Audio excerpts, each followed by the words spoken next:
Alright, here's another quickie lawnmower one for you. This here is a Toro Recycler with a 22-inch deck, and it's got the Kohler XT675 in it, with overhead valves and all that. And this is my dad's mower. Nothing really wrong with it, but needs a tune-up. Don't think the oil's ever been changed on it. I had to twist my dad's arm to get him to change the air filter after, the thing was stalling out and dying all the time. And the air filter was plug solid and black, and I think it's about time for another filter change. I'm also going to check the spark plug. I don't think we ever changed that, so I'm just going to pull it out, see whether or not we need a new one, check the gap, make sure it's still good, and also the fuel tank cap leaks, and I think that O-ring is shot or something, but it just sloshes fuel everywhere when you're mowing. That's why it looks like that down there. And it all evaporates out while it sits. So either that O-ring's bad, or there's some sort of leak down here in the fuel system going to the carburetor. I don't know, but I'm just going to give it a once-over and go through all the simple steps for a tune-up. Alright, so oil change on this is actually fairly simple. This is your oil fill cap, has your dipstick on it, as you can see. Bit low on oil, pretty black, but not terribly silver. So definitely do. But the way you change the oil on this is you just put it right over a pan, take this cap out, and then just tip the mower upside down. Pour it all out, pour fresh oil back in, put the cap back on, you're ready to go. It takes 20 ounces of 30 weight, whichever flavor is your preference. If you're only going to ever be using this thing above 50 degrees Fahrenheit, straight 30 weight.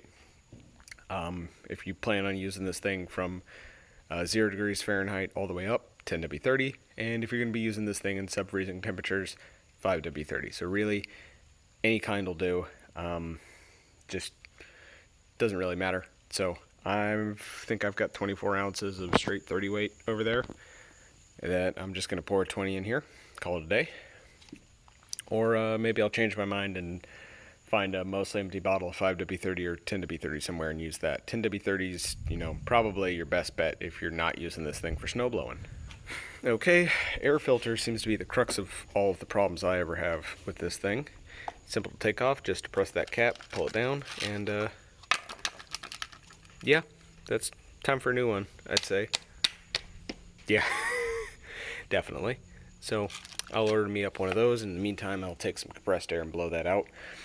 You want to blow from the inside out to blow everything out of there, or just, in a pinch, give it a good whap. So I'm going to get to that. Alright, that's much better looking. You can actually see some of it, and when I slap it, basically nothing comes out, and it's kind of a tight fit. Getting this foam to go seat in here properly takes two hands, but I'll just kind of jam it like that for the time being. Now let's move over to the spark plug. Here it is right here, right next to the valve, and you just sort of give her a yank like that, pull it out, inspect your boot, make sure there's still metal in there, make sure it's still connected, all that fun stuff. And looks like a 5/8 to me. Let me verify. Well, here's a 13/16, and if we put that on there, definitely too big. And oh, look what I just noticed. That was not tight at all. I'm just spinning that out by hand. Thankfully it has a lot of threads on there, but that may also be part of the, lack of power going on. Spark plug looks good otherwise. Nice sharp corners on there. So let's check the gap, and I'm going to see if I can find a 5/8 socket in here. I've got a whole bunch over there in the toolbox, but I'm lazy and I don't want to get up. Alright, spark plug was actually pretty good. It was about 32 thou, so I just gave it a ever so slight of a tweak, got it back down to a little closer to 30. And that looks good, so we won't worry about a spark plug, but oh man, I wonder if that's blow by or not. But anyway, we'll thread that back in there. And I'm going to go see if I can find a 5/8 socket. Well, I found my 5/8 spark plug socket, but turns out it's actually 11/16 for some reason. So, yeah, don't know why they went with 11/16 rather than 5/8, but whatever. I don't think a 1/16 of an inch really makes that much of a difference in this application, but I digress. We'll put that back in and try not to continuously cross-thread it like I'm doing while filming one-handed.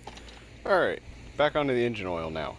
So the manual says to do this with the oil hot, but again, I'm lazy, so I'm just going to do it cold. And generally with lawnmowers, when they tell you that you need to tilt it to change the oil, you can, I can flip the thing. Generally, you can also get underneath it. And always flip it with the carburetor up, otherwise all your gas will run out of the carburetor. Generally, there's a drain bolt on the bottom, but it looks like on this Kohler there is not, so that is our only option. However, once you got it up on the side, you can come in here and inspect the blade, and this blade's in good shape. It's not, you know, terribly sharp, but blade looks good. And also the power assist, the self-propelled action, to see if there's anything at all wrapped around the axle. This one is thoroughly wrapped up, so I'm going to clear that up. And you can also take a set of vice grips or clamps, put it up there on the handle to pull that cable, and just see if your belt down here engages or not, because it runs right off of here. And check to see if your belt's worn at all. This one looks to be in mediocre condition, so we'll ignore it. Okay, so in an effort to change the oil without needing to use a funnel and 4 hands, I have put the thing on 2 chunks of, well, 4x6 and 4x4, so that I can drain that and it'll go right down into my currently compressed oil catch. Hopefully that's the plan, and if that doesn't work, it starts going everywhere I have a funnel. So either or. I'll make one of them work, but let's give it a go, and we'll see if I get oil all over me or not, and you can see it live.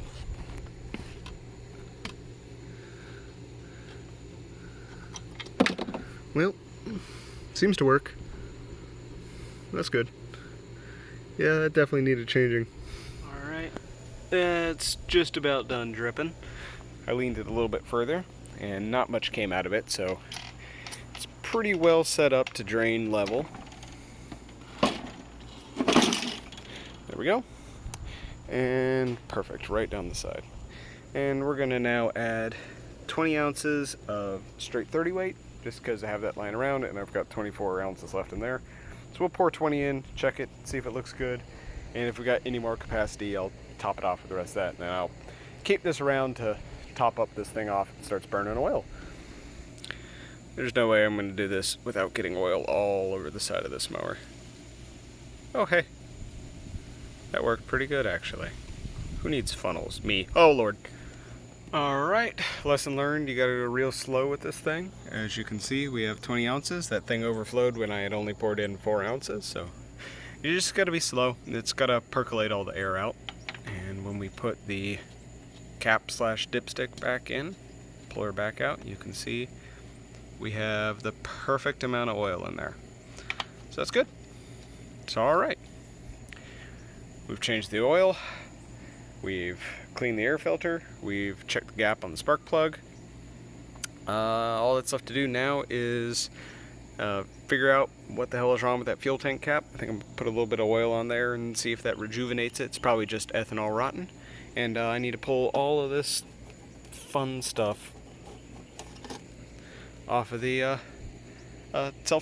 self-propelled axle shaft. So I'm going to do that real quick, and then we'll fire her up and see if she cuts some of this wet Baha'i grass out there, which is about the worst possible thing you can try and cut with a push mower. Fun. Alright, well, I popped this O-ring out the gas cap, and as you can see, it's basically plastic now, so that's why it's not sealing. Also, this is not a particularly flat and level surface, so I'm just going to smear a little bit of engine oil on it and ignore it, and maybe one day I'll remember to replace that.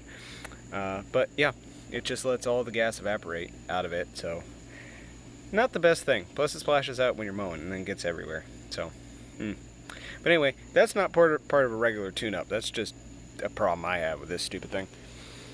Anywho, I'm going to put a clamp up here on this handle for the self-propelled drive and see how much slop we have in that system.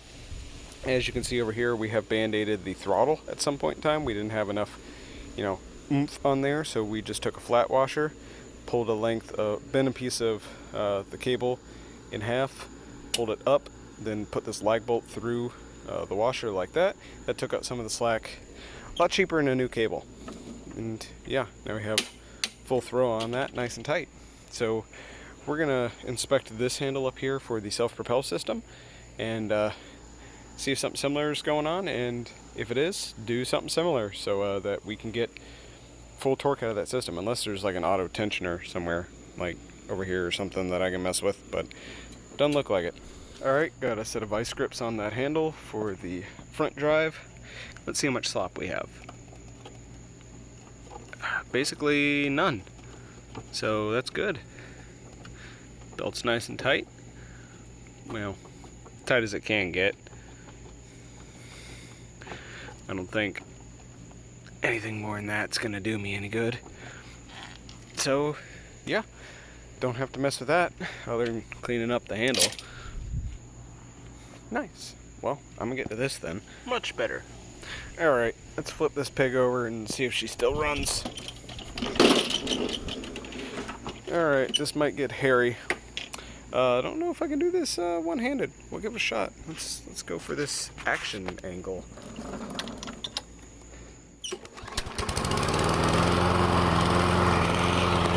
That was easy. Let's go cut.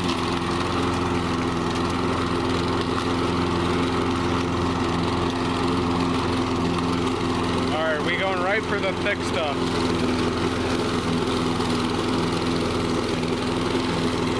The real thick stuff.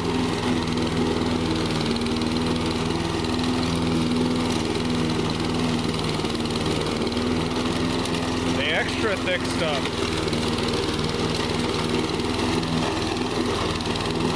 The ultra thick stuff.